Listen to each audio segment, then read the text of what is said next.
Prince William has had a very difficult few months, and from everything sources are saying, it's only going to get worse from here.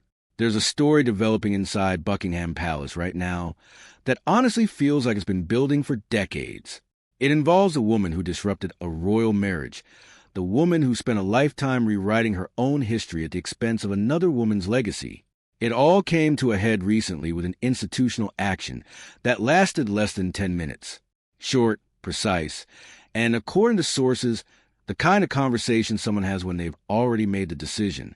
Sources say the confrontation was inevitable, and sources describe the atmosphere inside the palace right now as completely stunned. According to sources, this wasn't just a routine administrative update, and sources suggest that the fallout is sending shockwaves through the entire royal household.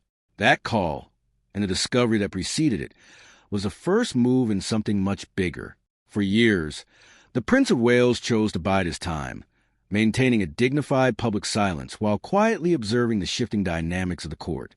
But personal motivation changes everything, and after a period defined by profound grief, a deep sense of institutional duty, and a fierce desire to protect his mother's legacy, Prince William is finally acting. For decades, the public has watched the rise of Camilla, the woman who spent years moving from the shadows of a royal affair to the absolute center of the British monarchy. So why now? Why, after all these years of quiet tolerance, has William decided to draw a line in the sand? Sources say the answer has two parts, and you need both of them to understand what's actually going on here. The first part comes down to a fundamental shift in institutional power. Prince William now controls billions of dollars in assets through the Duchy of Cornwall. All of it is under his direct control, with no consultation required and no approval needed from anyone else. He is using that financial autonomy to make his positions clear. The moment he took over the estate, certain names associated with the traditional order stopped appearing in financial records. No public dispute, no grand statement, just quietly gone. That decision sent a message that didn't need any translation. Royal commentators picked up on it immediately and noted it was causing significant ripples inside the palace. Sources suggest Catherine approved completely, validating his actions through the lens of someone who stands firmly beside him in shaping the future of the crown. The second part of the answer is anchored in historical tragedy, a wound that time has never truly healed. August 31st will mark nearly 30 years since the tragedy happened in Paris. 30 years since the young prince had to walk behind his mother's coffin in front of the entire world. He's now a father, a husband, and the future king, and in his entire time in public life, he has never once made a direct statement connecting his feelings about Camilla to his feelings about what his mother went through. But his actions have been making that statement consistently for years. Sources say Prince William reached a point where he was simply done allowing institutional loyalty to override his private convictions. Furthermore, his office has access to something that is now making certain people inside Buckingham Palace genuinely nervous. There is a secure room at Windsor Castle called the Royal Archives. No tourists, no documentary crews, and no public access are allowed inside. What it contains is the unfiltered, unedited, privately recorded history of the British royal family. Letters, diaries, internal correspondence, and the written record of what was actually happening inside the institution during its most turbulent decades. What exactly is in those archives that certain people allegedly do not want surfacing right now? The broad strokes are already public knowledge. The separation, the high-profile interviews, the public breakdown of a royal marriage. All of that is documented, analyzed, and debated. But what sources suggest is in those archives goes far beyond the broad strokes. It's the specificity, the private, contemporaneous written record of who knew what, when they knew it, who facilitated what, and how. Camilla's situation inside the palace is deteriorating rapidly, and Prince William has been using his financial and structural control with a precision that people inside Camilla's inner circle are only now fully appreciating. Access to crown events, proximity to official royal occasions, and invitations that had previously been extended to members of Camilla's wider family circle have been quietly withdrawn. Appearances where her family members had expected to be present have been restructured entirely without explanation. Nothing that generates a massive headline on its own, but everything that adds up to something unmistakable when you step back and look at the full picture. When Camilla walked into Westminster Abbey for the coronation, wearing the crown and historic robes, it was a statement, a carefully chosen signal of her ultimate survival and triumph. But that very crown will one day sit on William's head as king.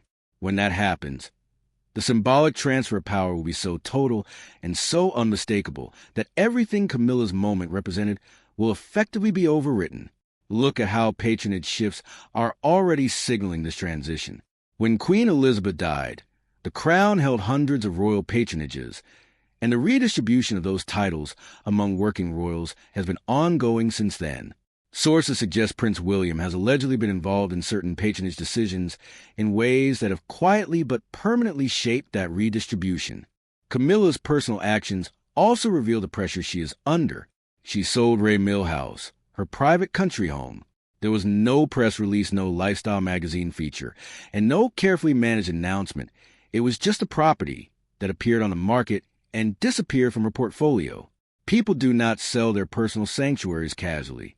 They do not part with the one place that belongs entirely to them, unless something has shifted fundamentally in how they see their own future. Right now, Camilla moves through multiple royal residences as a matter of course, but that picture changes completely when the reign transitions. Properties pass automatically to William. Buckingham Palace becomes his primary residence. Sources suggest their likely inheritance consists of a private property portfolio valued at approximately $30 million, and a separate trust fund valued at around $10 million. Significant assets by any normal measure, but completely inadequate as a substitute for the immense power and position she currently occupies. She would go from being the queen consort with the full weight of the global monarchy behind her to a dowager queen, living in a couple houses at the sole discretion of a man who grew up watching exactly what she did to his mother. The dismantling of her family network is already underway.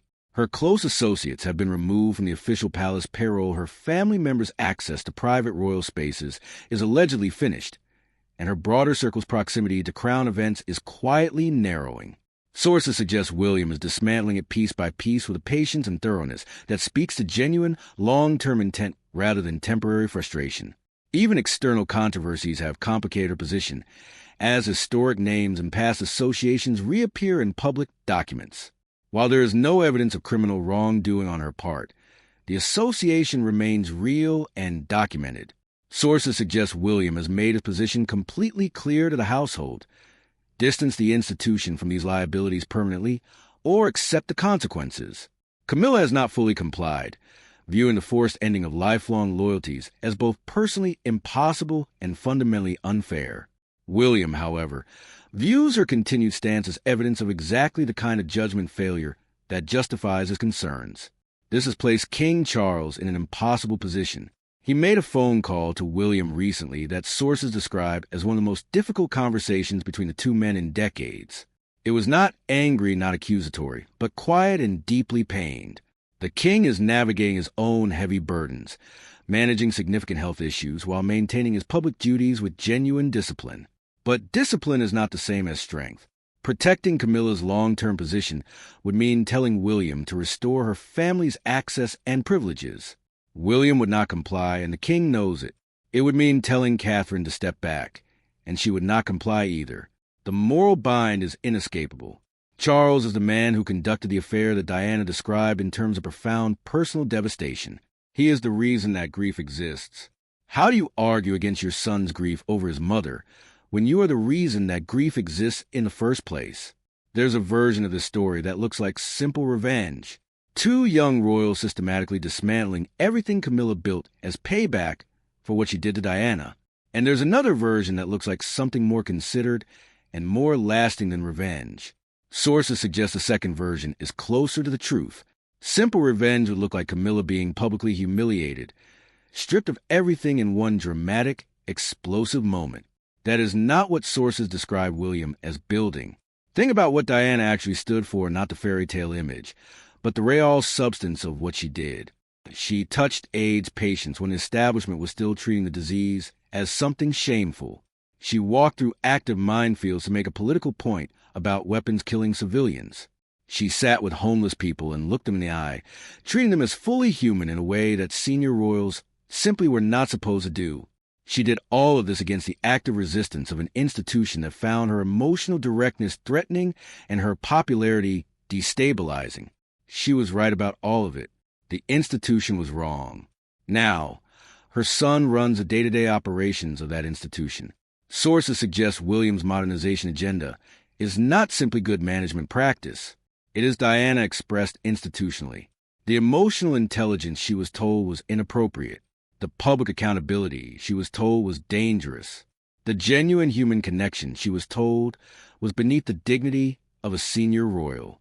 All of it is allegedly being built into the very architecture of the monarchy William is constructing. Catherine's contribution runs parallel to this mission. Decades of quiet, genuinely impactful work that represents a living argument against performative royalty. The exact argument Diana made and paid everything to make. Here is what sources suggest Camilla is slowly and painfully coming to understand. She won the immediate battle. She got the prince. She got the title. She got the coronation, the tiara, and the seat beside the king. But the war was never about Charles. It was about Diana, and what Diana represented, and whether the institution she tried to change would eventually become something worthy of the price she paid. William and Catherine are allegedly building that institution now, not for revenge, but for Diana, and Camilla has no counter-strategy for that. You cannot argue against a legacy. You cannot litigate grief. You cannot outmaneuver a son who watched his mother die and spend decades deciding quietly and deliberately what to do about it. Diana never got to see what this monarchy could become. She got a Paris tunnel, 2 boys left without a mother, and a royal family that barely lowered its flag.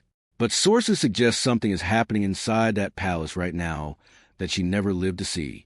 Her son and her daughter-in-law are moving together, quietly and permanently, reshaping everything Camilla built into something Diana would have recognized as her own. Not revenge, something better than revenge. Legacy, and that, more than any property dispute, peril decision, or symbolic tiara, is what sources describe as Camilla's darkest reality in decades.